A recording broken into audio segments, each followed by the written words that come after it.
We have our director of national and international intelligence, Tulsi Gabbard, who's doing a great job. Where's Tulsi? She took a lot of heat 2 days ago because she went in at Pam's insistence. She went in and she looked at votes that want to be checked out from Georgia. They say, why is she doing it? Right, Pam? Why is she doing it? Because Pam wanted her to do it. It's Ken Harbaugh with the MeidasTouch Network. That is the sound of Donald Trump throwing his Attorney General, Pam Bondi, under the bus. The Trump regime's inability to get its story straight on this is one more sign that the panic is setting in. Just a few days earlier, Tulsi Gabbard told a very different story about why she was personally supervising the completely unjustified raid of the Fulton County Elections Office. In a letter earlier this week, Gabbard told Congress, who has a lot of questions about this, that her presence there was, quote, requested by the president. White House Press Secretary Caroline Leavitt was then specifically asked about that yesterday. Did President Trump himself ever ask DNI Gabbard to head down to Fulton County, Georgia? The president was asked and answered that question just yesterday. I've seen a lot of the media in this room get very caught up with the semantics of why Tulsi Gabbard is there. I will tell you why, and the president agrees with this, because election security is essential to national security.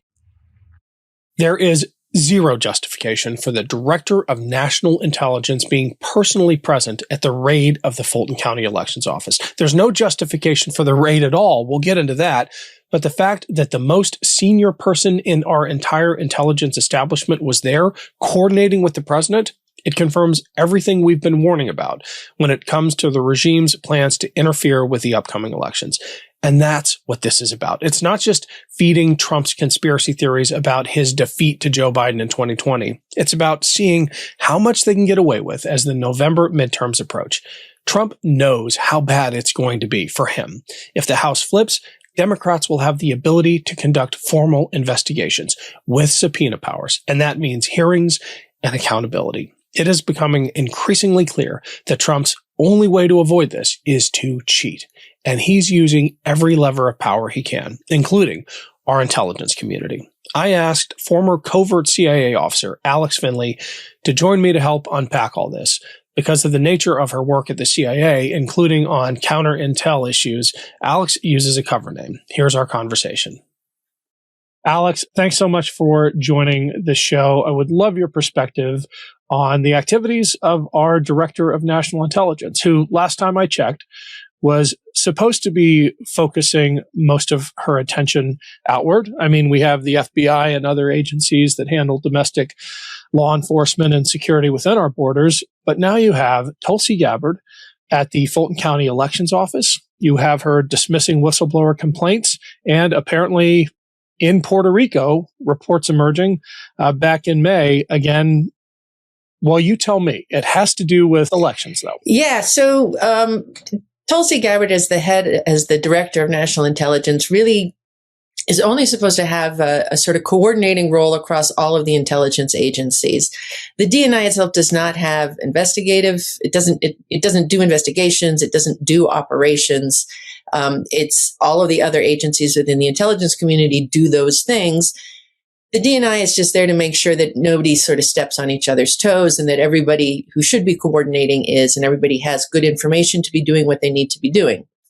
So a number of reports have come up recently with Gabbard. As you mentioned, there's a whistleblower complaint. Maybe we'll just start with that. Somebody within the intelligence community last spring, filed a whistleblower complaint about Gabbard herself, apparently, according to news reports. Now, normally, with the Inspector General of the intelligence community, normally something like this would take 2 or 3 weeks to then reach Congress, to reach the oversight committees on the Hill. That hadn't happened. By November, the whistleblower had a lawyer who also has not seen the complaint, because apparently the complaint is super sensitive and is locked in a safe somewhere. And that lawyer came out and started saying, hey, wait, there's a problem here. Why is the DNI blocking this being moved to the Hill? And still nothing happened. And eventually, that letter from the lawyer became public. And then the next day, finally, the whistleblower complaint did get transmitted to the Hill.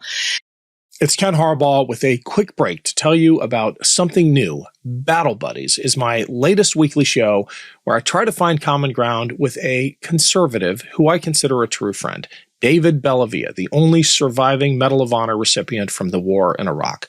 A Navy vet, an Army vet from opposite ends of the political spectrum, engaging in a civil conversation like we used to have. From the ICE immigration crackdowns to Trump's takeover of Venezuela, David and I take on the toughest issues of the day with genuine respect for each other, in spite of our very different perspectives. They're not always easy conversations, but they're always important, and that's something we need more of. Respectful dialogue between people who disagree, but who have figured out how to stay friends. Check out Battle Buddies today. 2 vets, 2 views, 1 nation. Find us on the Valor Media Network. The link's below. Thanks.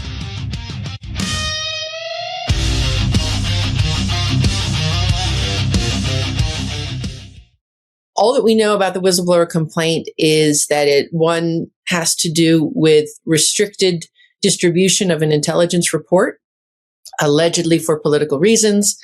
And the second has to do with a separate federal agency, not the DNI, but one that is not named, did not report a potential crime to the Department of Justice.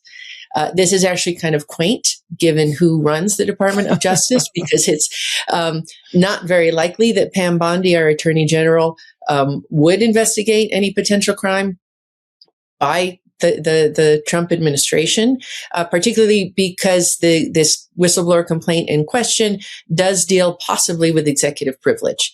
So there are questions in there about did the White House get involved in something? And again, the complaint is that this was not reported as a potential crime for political reasons. So that's the whistleblower complaint. Now, at the same time, Gabbard has been in the news as well, as you mentioned, because she did show up at Fulton County when the FBI went in and raided well, they didn't raid. They had a warrant, and they went in and they seized ballots from the 2020 election from Fulton County.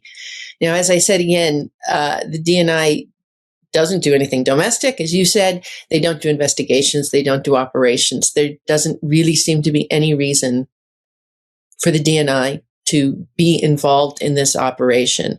On top of that, reporting then came out that after they had seized the voting information, Gabbard held a phone call. She had a phone call directly with Trump, and Trump spoke directly with the FBI officers who were involved in this, in seizing this information. Also highly unusual, we could say, because now they're very. There's no separation here. Like, so is there political pressure from Trump on these FBI officers to be doing what they're doing? That now becomes a very legitimate question. On top of it, reports are now starting to come out that last May, Gabbard, with a group from the DNI, went to Puerto Rico and seized data from voting machines in Puerto Rico. Now, Puerto Rico votes, but their representatives are non-voting members. They are just representatives on the Hill, but still they do vote. So, and if we go back to 2020 and some of the very strange conspiracies that came out, there were talks about voting machines being hit by Italian space lasers, Italian satellites, and Venezuela and Hugo Chavez having something to do, although Hugo Chavez was dead, but somehow having effect on these. And so there's questions now if the seizing of this data, the voting data, is going to start going back to this conspiracy. But looking forward, the biggest part of all of this is, well, what does this mean now for our elections this year in November? There was the initial reaction to the seizure of the ballots in Fulton County as being an attempt to mollify Trump and sort of feed his paranoia about the 2020 election. But I think the keener observers said, no, this is forward-looking. It is one part about the 2020 results and trying to convince the president he was right that the election was stolen from him. But it is 3 parts about figuring out how much they can get away with come November of 2026. Absolutely. There's no question in my mind that they're going to try to use this in some form going into November. We already know both Tulsi Gabbard and Kash Patel, John Ratcliffe as well, who runs the CIA. They have been very willing in the past to use intelligence for political purposes.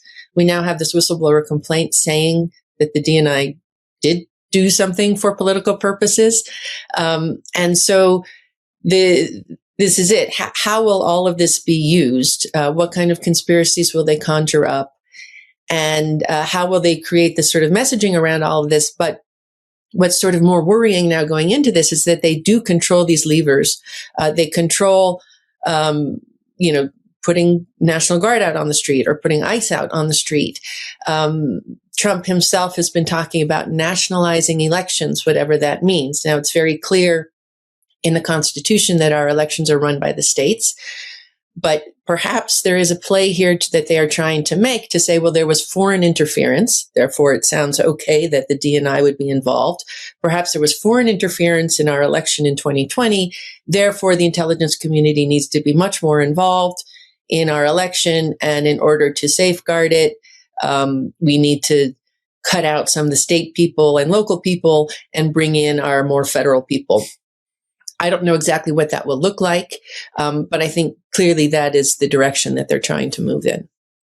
That was part 1 of my conversation with Alex Finley. Check out part 2, which I'll be posting exclusively on my Substack page, where Alex and I get into the risks to America's national security when the Director of National Intelligence spends more time chasing debunked conspiracy theories at home than on the real threats that America faces from abroad. If you haven't subscribed yet to my Substack, the link is below, and if you can afford a paid subscription, I think they start at $8 a month, everything goes back into the show. Thanks. Love this video? Support independent media and unlock exclusive content, ad-free videos, and custom emojis by becoming a paid member of our YouTube channel today. You can also gift memberships to others. Let's keep growing together.